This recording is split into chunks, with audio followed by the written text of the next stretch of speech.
Coming up on Backyard Science, opening up the lines of communication with a homemade fax machine. Blowing up balloons with a ball bearing and a bike pump. And how water can help you see things in a very different light. Revealing the case of the secret letters. Hammering home a handy balancing act. And harnessing some rev head power from magnets. But first up, a cunning crime's been committed down in Ben's neighbourhood. So they've called in a special agent with superpowers of deduction. Ooh, I'm on the edge of my seat, so let's not waste another minute. The name's Newham, Ben Newham, and solving crime is my game. There's been a backyard kidnapping. I'm here to unravel the case of Pugsy, the missing guinea pig. Okay, calm down now. Where was Pugsy last seen? Taken from his hutch in broad daylight. We're dealing with hardcore criminals here.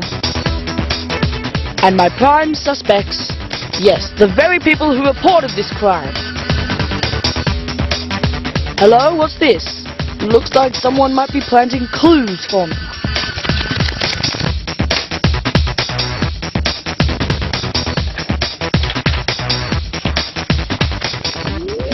Feels a bit waxy. Aha! I do believe it's the old invisible candle trick. A quick once over with this crayon, and we're in business. Intriguing. According to my informant, our thief is a boy. I'll get to the bottom of this guinea pig caper if it's the last thing I do.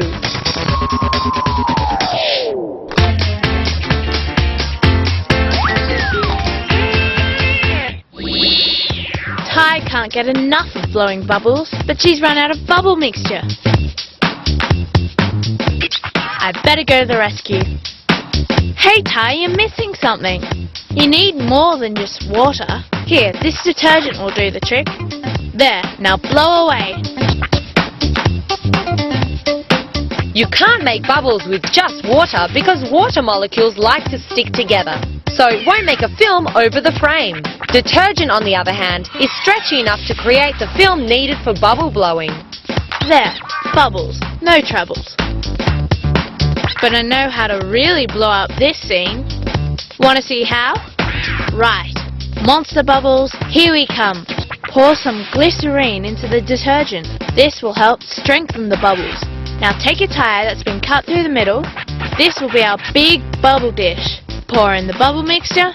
Take a hula hoop and place it in the detergent.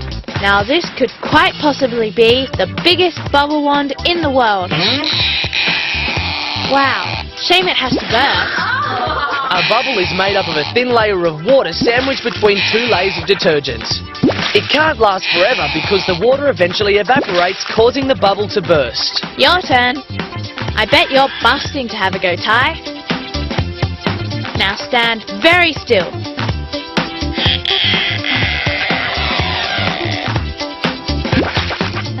Bravo for Ty, the human bubble girl.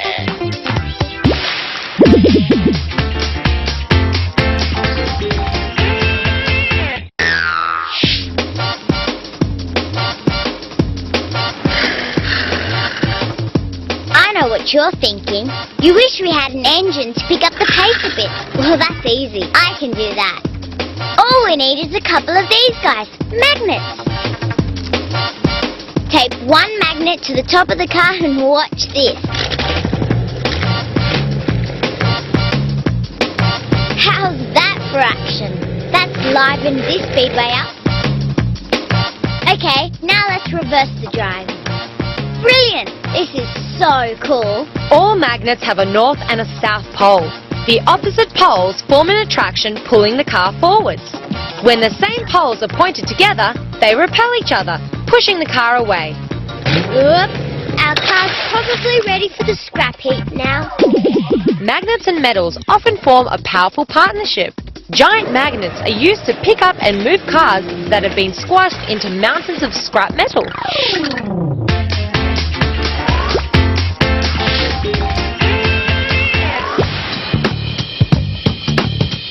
Blake should join a circus. He's really good at balancing acts. I'm not though. This hammer is too top heavy.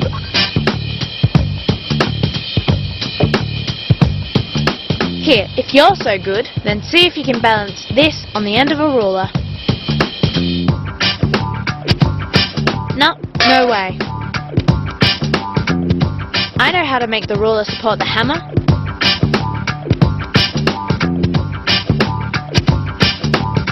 All you need to do is cut a piece of string and tie it into a loop. Simple.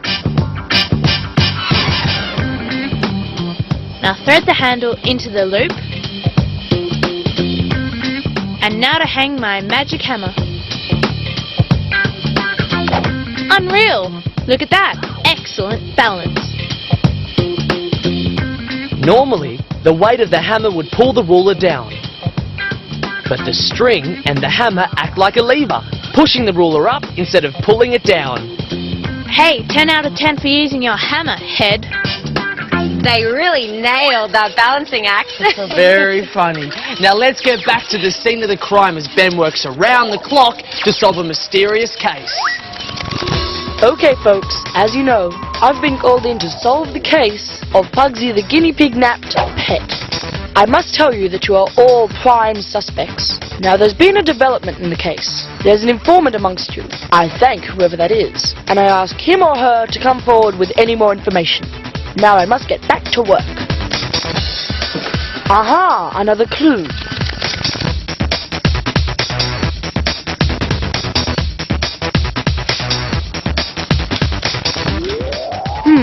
Interesting. A blank piece of paper. Reminds me of a case back in the summer of '98. But that's another story.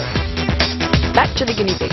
I need to tighten my thinking cap and get one step ahead of this heartless thief.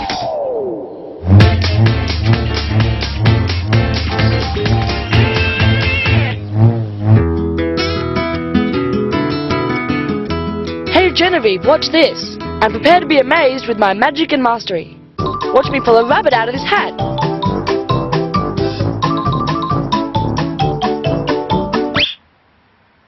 Alright, it needs some work. Now for my next act. My amazing juggling skills will astound you. Genevieve's a tough audience. But this will impress you. Follow me.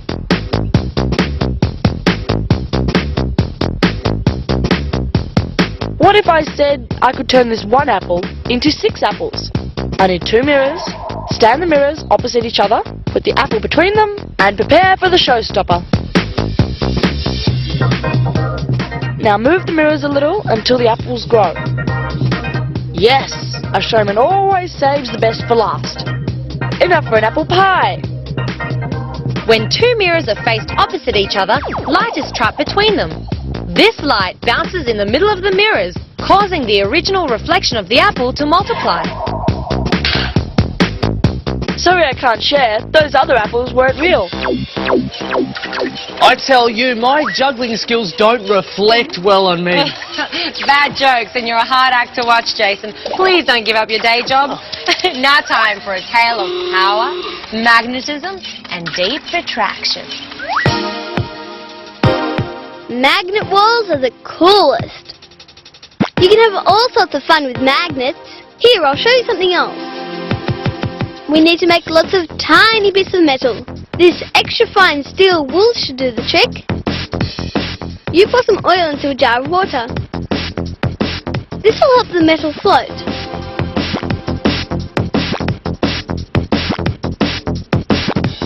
Okay, pour in the metal. Give it a good stir.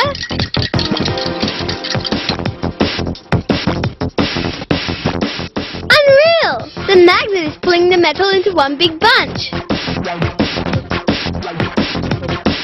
And now we can move it all around. Some metals like to stick to magnets, but magnetic attraction doesn't always work in one direction. It forms a pattern around the magnet. We call this the magnetic field. I could play with these things all day.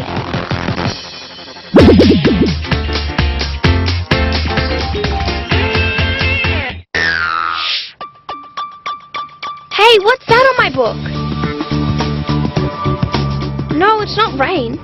It's definitely wet though. I'm baffled. Well, if it's not rain, it must have come from my mouth. It must have something to do with sucking on a lollipop.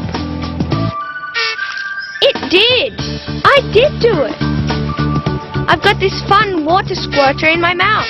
But how does it work? The squirting of saliva from our mouth is called gleeking. Two things need to occur for this to happen.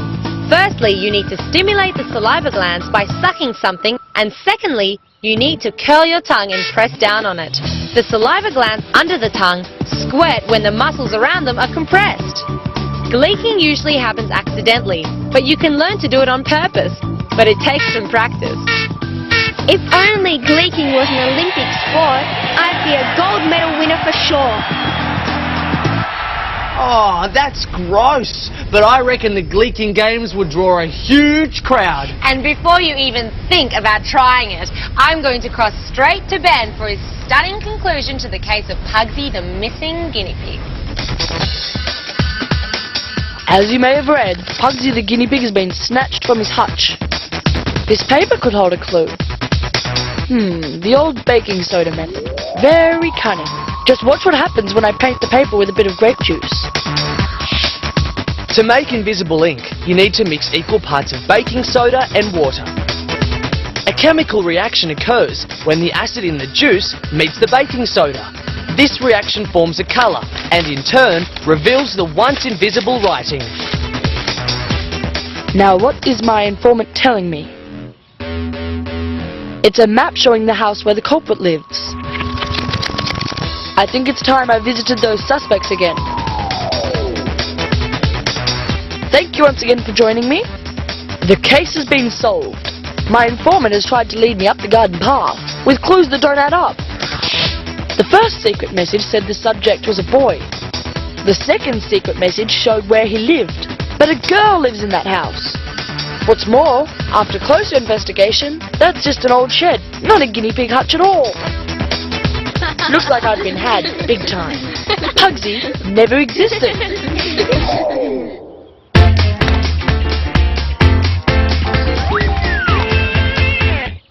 Base to Blake. Base to Blake. Come in, Blake. What's wrong with this thing? Can you hear me? No, nothing. Looks like the fun's over.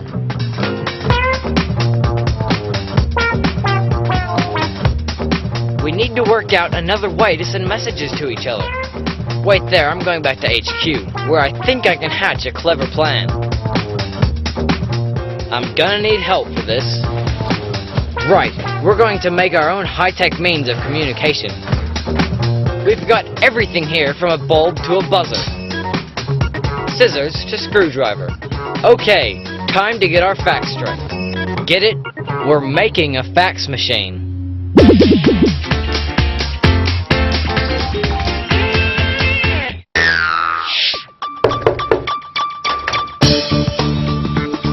Oh, it's Margot, and she's remembered my birthday. Thanks. These flowers didn't last long. What a shame. Hold your nose, the water really smells. There's got to be a way to make my birthday flowers last longer. Let's try to find it. We've got water, 5 vases, scissors, tape, vinegar, sugar, bleach, and my birthday flowers. Pour the same amount of water into the vases. If I cut the stems at an angle, it'll help the flowers draw up more water. And removing excess leaves will keep the water cleaner. Now to find the magic ingredient that will make my flowers last longer. First, we'll add a teaspoon of sugar to one vase. This one gets some vinegar. An aspirin tablet to the third vase. A dash of bleach into the next vase. And the last one will be just plain water. Okay, let's see how they're looking. Water, okay. Bleach, great. Aspirin, wilting. Vinegar, dying. And And the one in the sugar is still fresh. Sugar is food for the flour, so when it's added to the water, the flour lives longer. But flours also need clean water. Bleach kills the bacteria that harm the flour and cause that gross smell. While the aspirin and vinegar didn't give the flowers any food, so they died sooner. And what's good for our flowers has to be good for us.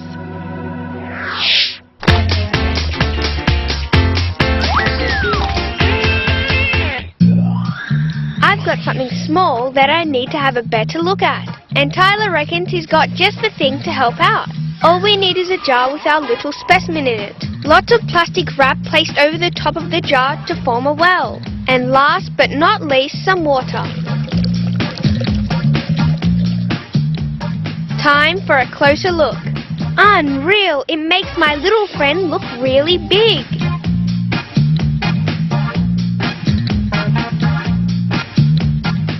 Water works like a natural magnifying glass. It magnifies because water bends the light shining through it, making the object underneath look bigger.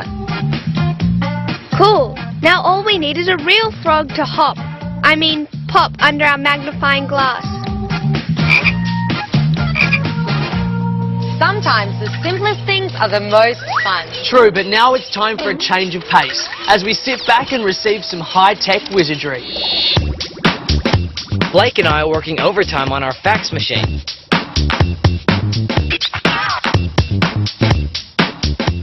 We need 2 lots of everything, so we can make 1 fax to send and 1 to receive. I've marked up 8 strips of card, the same length and width. Blake can cut them out, while I go to work on our scanners. The main feature of these is a square with a smaller square in the center. There! Now we need arms for our scanners, the same size as our yellow strips. While Blake's hard at it with the ruler, I'm ready to put the scanners together. Glue the 4 arms so they match up perfectly with the small square in the middle. Oh right, Blake's almost finished numbering the boxes on the strips. So now we're ready to put it all together. Okay, now pin down 4 numbered strips onto a board. This is our fax to send. And we'll do the same again to make our fax to receive. Our scanners are going to move across the paper like this. But before that, we need to power up these babies. To do that, we need a battery connected to a buzzer and a bulb. Fix them to a board. This will be the control panel at the receiving end of our fax machine. At the transmitting or sending end, we need 2 switches. 1 wired back to the buzzer, and 1 wired back to the bulb. These will also be powered by the same battery. Right, we're all connected. Now for a quick switch test. Yep, the bulb's working. And so is the buzzer. Awesome, we have the technology.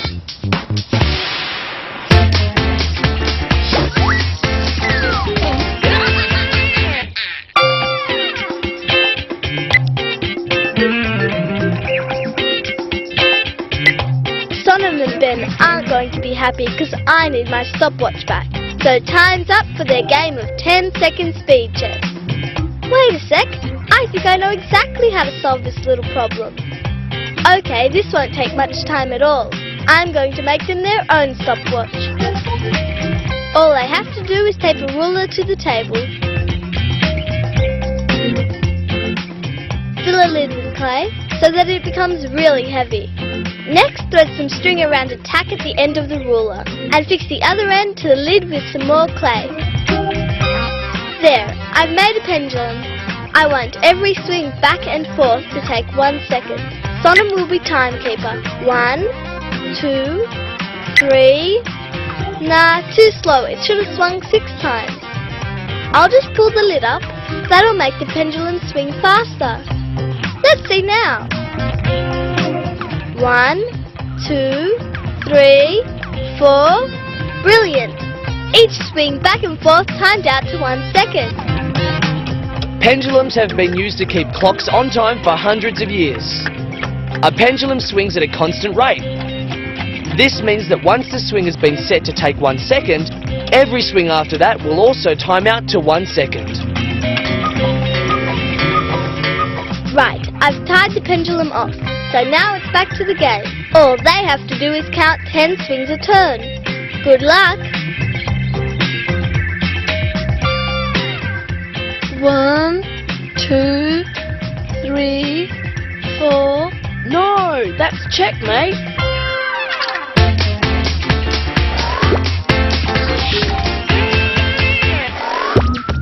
It's Ben's party and we have to blow up all these balloons.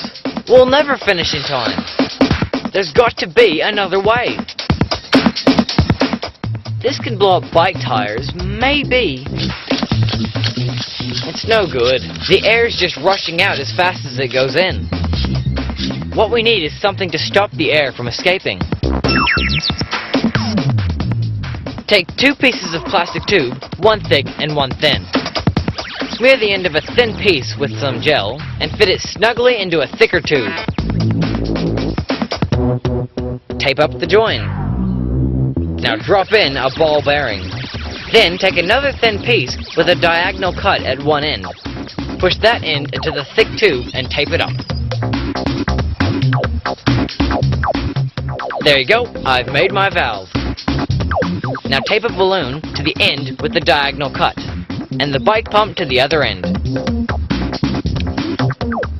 Now let's start pumping. Yes, the ball bearing stops the air from escaping. That's because the valve controls the flow of air. When air is pumped into the valve, the ball bearing is pushed up against the diagonal cut. But it only sits at the bottom of the cut, allowing air to flow over the top and into the balloon. When air from the balloon tries to escape, it pushes the ball bearing down onto the square cut, closing the valve completely. This traps the air and stops the balloon from deflating. Okay, now we can relax.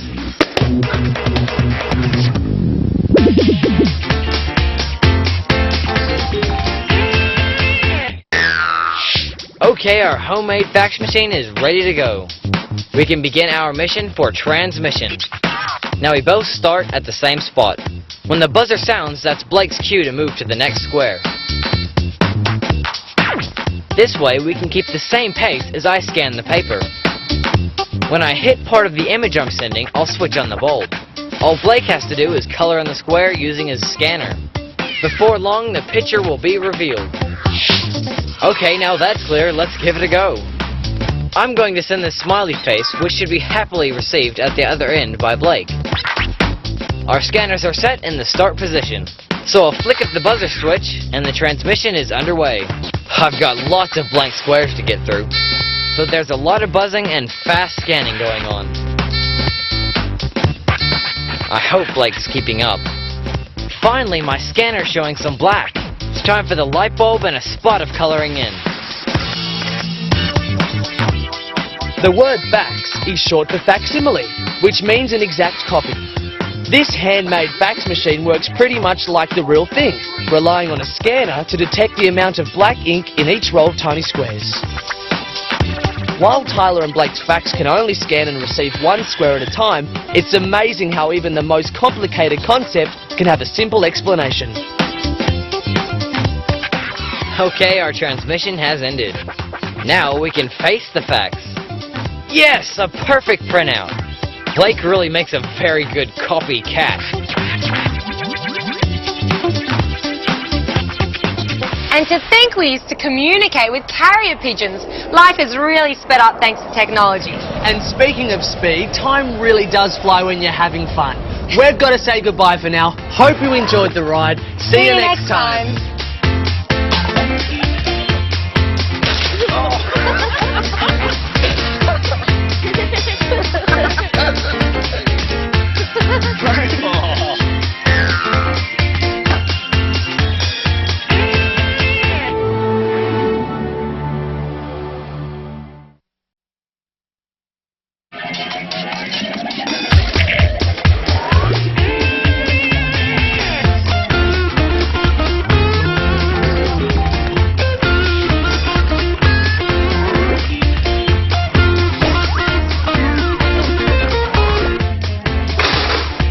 up on Backyard Science, finding out which side your toast is buttered on.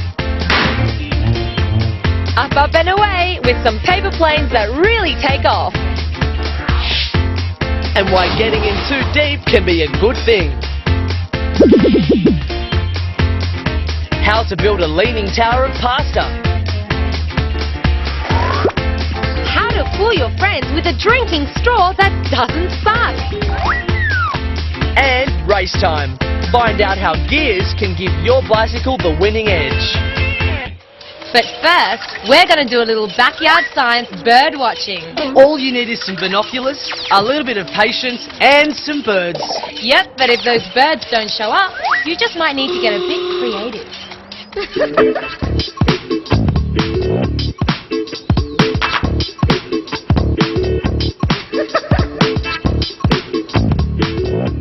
We've got so many different birds in our backyard, but they never stay still long enough for me to find out what they are.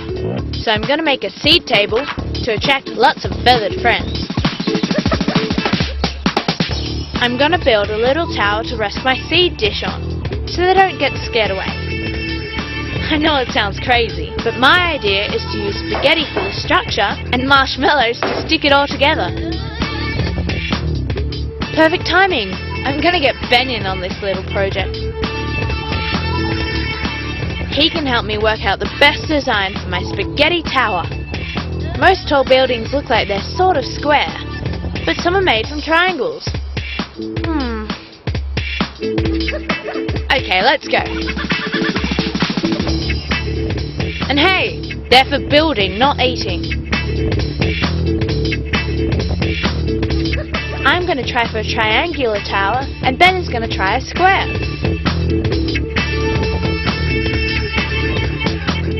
If we start with lots of spaghetti at the bottom, it should hold up the top. Exactly, and that's a design concept crucial to building any good structure.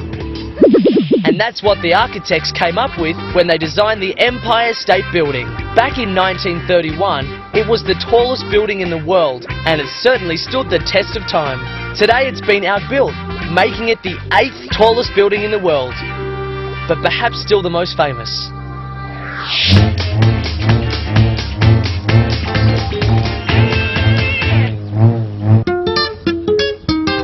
Snack time for Liam, James and me. I think we need some food.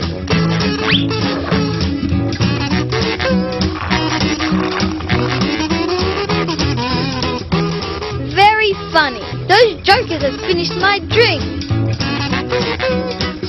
Right, I'll fix them. Hammer a hole into the top of a jar lid. Push a straw through as snugly as possible. Next, squash a ball of plasticine around the straw on the underside of the lid. Yep, that looks good. Now, it's payback time for my friendly practical jokers. Let's see what they do. Yep, they're up to their old tricks again, but this time I've got them. Aha, suckers! Drinking from that straw is totally impossible. When you suck through a straw, it's not actually you pulling the liquid up, it's air pressure. The sucking action removes the air in the straw, creating a vacuum. The air pressure outside the straw becomes greater than the air pressure inside the straw. This pushes the liquid up the straw and into your mouth. Okay, now time for that drink.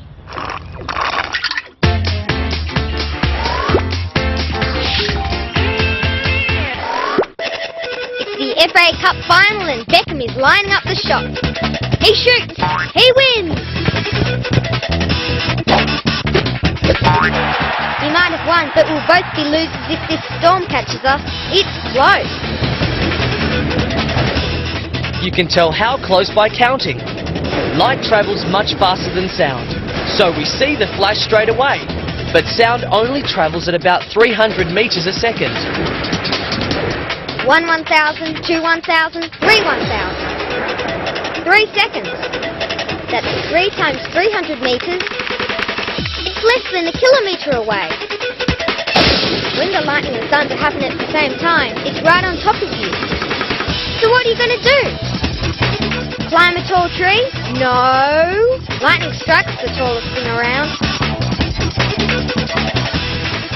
Why are you hiding there in the cave?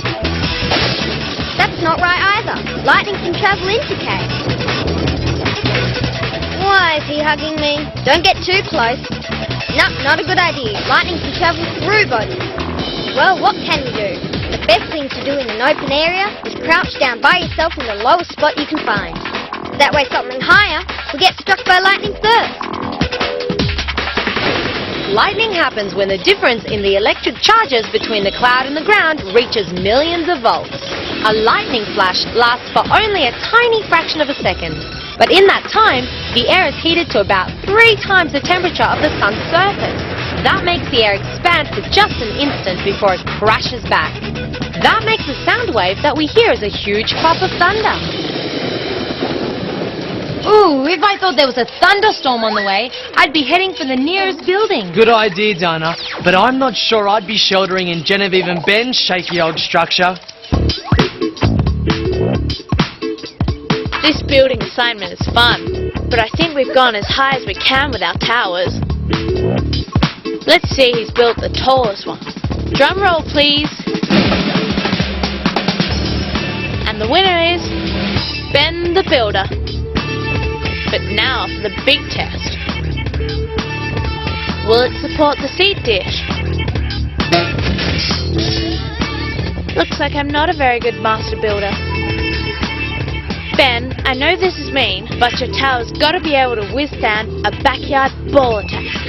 Uh-oh.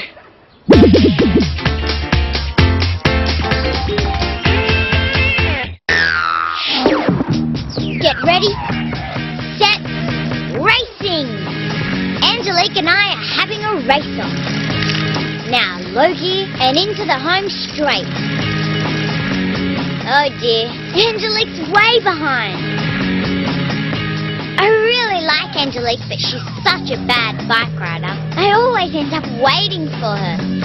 I don't want to hurt her feelings, but I really think she needs to learn how to ride that thing. I'm going to give her a crash course in the finer points of changing gears. 1 is the lowest gear for the hard stuff like hills, and 6 is for easy riding like on flat ground.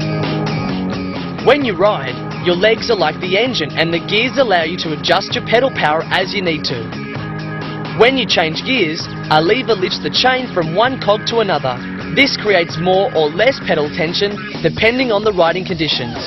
For example, you need less tension when the going is tough and more when you're cruising. Well, now I reckon she'll be able to give me a run for my money. We're off!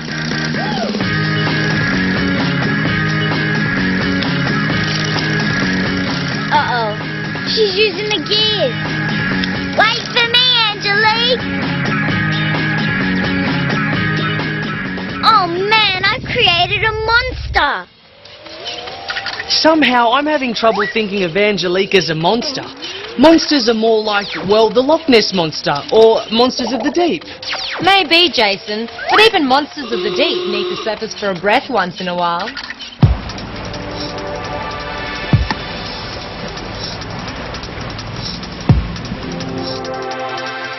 When you've got a watery backyard and you live in a really cold part of the world, you see some amazing things in the water.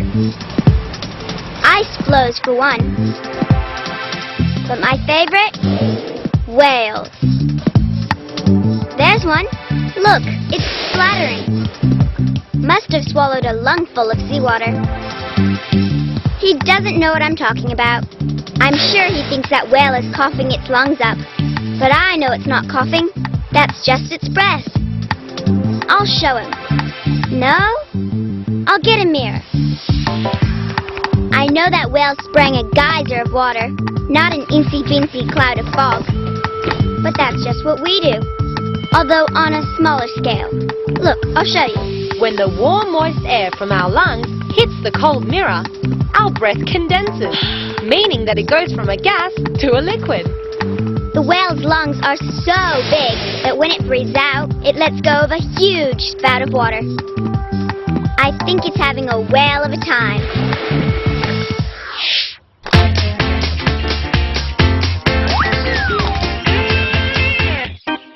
I want to put the right number of candles on my dad's birthday cake, but he won't tell me how old he is. He says he's as old as a middle-aged tree, but how old are these trees? One way to find out how old trees are is to count the tree rings. 1 ring for each year. This tree doesn't look middle-aged, but I know a trick. This book says that slow-growing trees expand around the middle at about 2.5 centimeters a year. All I have to do is measure around the trunk of a medium-sized tree. So, if I take the distance around the middle, divide it by the amount it expands each year, then I know how old it is. Palms and fast growers like conifers and eucalypts don't follow Daniela's rule, but it's perfect for trees that grow at a medium rate, such as oaks and elms. I've got it! If Dad's as old as this tree, tape measure, note the distance around the tree, 64 centimetres, divided by 2.5 centimetres a year, equals 25.6 years old. I'm sure my dad's older than that. Maybe I should have measured his middle-age spread instead of the trees. Get that tape measure away from me, Jason. I'm keeping my age a secret. Well, around my middle, I'm growing. Maybe I've been eating too much pasta. Oh, which reminds me, I wonder if Ben and Genevieve's spaghetti buildings are getting any bigger. Okay, now it's time to get really serious about our spaghetti towers. Ben's square structure was pretty strong, but I'm going to improve my triangular tower. If I reinforce it from the bottom with another triangle inside the frame, it should be stronger. That's exactly the right idea, and the reason is that gravity is always pulling things down towards the Earth. So, for a structure to resist gravity, it needs a sturdy support base for balance. Time to get set up for a spot of bird watching now.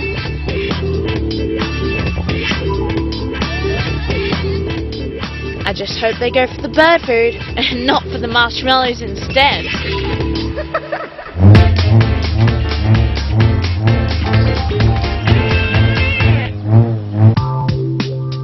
Bonus, Sunday morning, no school and lots of food to eat.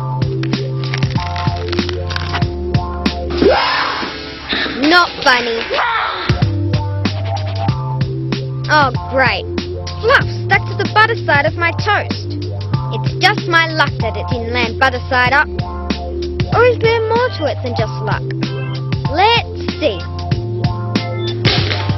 Again, it fell with the butter side down. I'm going to find out why. Okay, I've got a piece of cardboard with 2 columns drawn out. One for butter up and one for butter down. This way I can keep track of all my landings.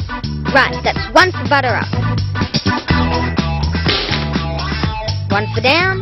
It's even for now. This is busy work. That's interesting. My toast landed butter side down 13 times, and only 7 times butter side up. Maybe the butter makes the toast heavier and pulls it face down. We'll soon find out.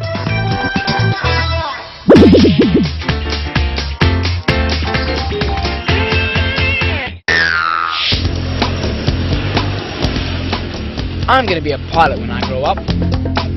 But for now, I'll just have to make the planes I fly. Okay, with a few clever folds, my plane will be ready for takeoff. This paperclip will help keep it steady.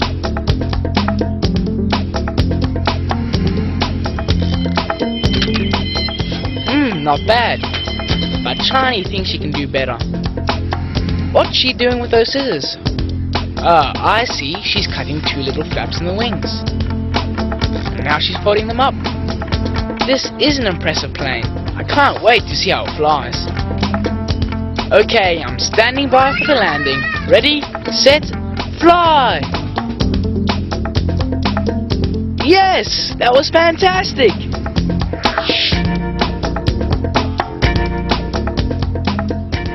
All planes have flaps on their wings, just like the ones Shani cut out on her paper plane.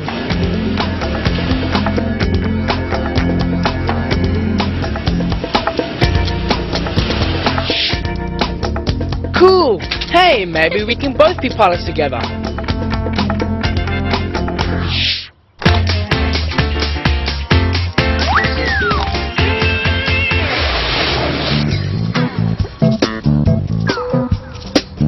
Bombing is the best, but we always have to make sure that we're doing it in the deepest. Great idea. Priscilla is really good at diving for the ring. I actually find it hard sometimes, especially when the ring falls in the deepest end of the pool. Nope, can't get it. No, can't get down there. I know, these flippers will help. Yes, it's mine. What's wrong with my ears? They're popping. Oh, where's Priscilla going? Better find out what she's up to. What's she doing with that? She says it's a pressure bottle. Now she's filling it up with water. Can't see how that will be interesting. Wow, cool. The bottle has got 3 holes in it and the water's shooting out like a fountain. And look, the water spout at the bottom has the most force. That's because the water at the bottom is under the highest pressure from the weight of the water pushing down above it. As the water runs out, the spurts get smaller because there is less pressure. So the deeper you swim, the more water pressure there is. That's why Lucas found it hard to push his weight down to the bottom. And it's also why his ears were hurting. The deeper you go, the more pressure there is on these sensitive organs. Now that really has relieved the pressure. Those guys always come through with the goods when they're under pressure. Nice stuff. Now it's time to get back to the kitchen and see how John's falling toast is faring. Right, more toast. I'm going to get to the bottom of this toast landing butter side down if it's the last thing I do. Now what if I only pretend to have butter on it and put a star where the butter would go? This way I can find out whether it really is the butter's fault or something else altogether. Right, I'm off again.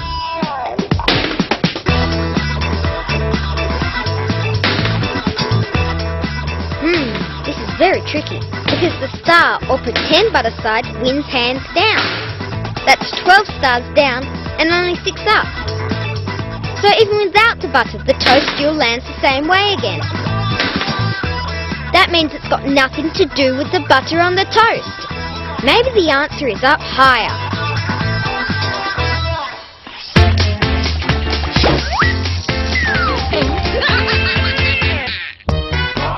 Sonam and I want to blow up the biggest balloons possible.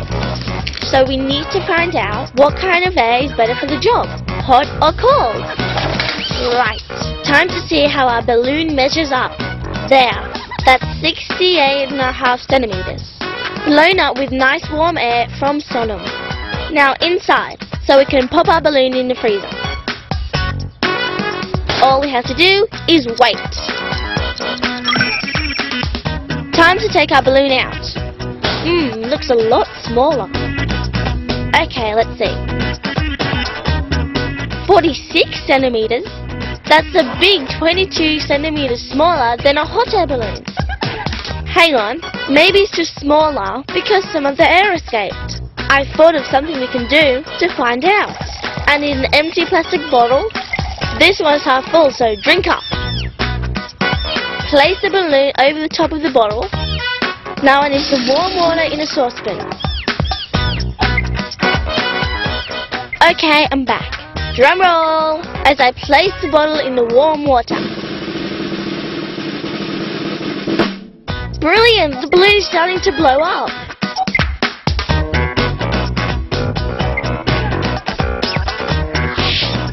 Now I'm going to reverse it and see what happens. I'll fill the bottle up with warm water and let it heat up. While that's happening, I'll grab some cold water. There, that should be warm enough. Fit another balloon on and we're set. Okay, now if I place the warm bottle in the cold water, what will happen to the balloon? Drum roll, please. Awesome! The balloon is being pulled in and it's been blown up. Heat causes things like air to expand and cold causes things to contract. So when the bottle was placed in the hot water, the air inside it expanded or took up more room. This made the air push out of the bottle, blowing up the balloon. When the warm bottle was placed in the cold water, the air inside it contracted or took up less room. This meant air from the outside was drawn into the bottle, pulling the balloon with it and blowing it up. Now that's really blown me away. Careful, Jason. You could take off with all your hot air. Moving right along. Time now for a story that'll really grow on you. It's amazing how good I am at mazes. In fact, I am so good I can turn this bean seed into a maze.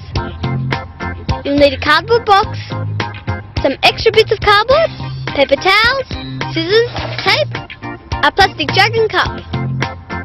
Cut a large hole into the top of the box. This will allow the light in.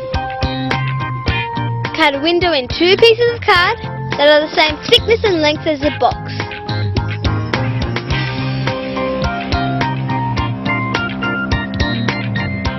Fit 1 piece of the card into the box and tape it down. Take a piece of paper towel and fold it up so it fits into the cup. Next, pop in a seed. A bean seed is best. And give it a good drink. Now onto the bottom shelf of the box it goes, at the other end of the window cutout. Close it up. Make sure the box is in a sunny spot so light can shine through the top. And wait a few days. And no peeking. Wow, my seed has sprouted. Time for another drink before it's back into the box. After a few more days, the bean sprout has grown enough to turn its first corner into my plant maze. Now it's time for my sprout to climb up to the next level.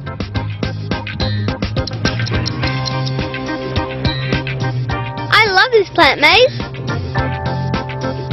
Look how it's followed the path through the windows and almost out the top. This fantastic maze works because plants need light to grow. Margot's bean sprout was placed at the opposite end of the light source, so in order to get to that light, it had to grow by bending its stem. That's why you see those amazing rainforest vines and trees pushing their way up to the sun out of a dense forest below. A living maze! Now this is more fun than anything in the pages of a book. That was great fun, wasn't it? Yeah.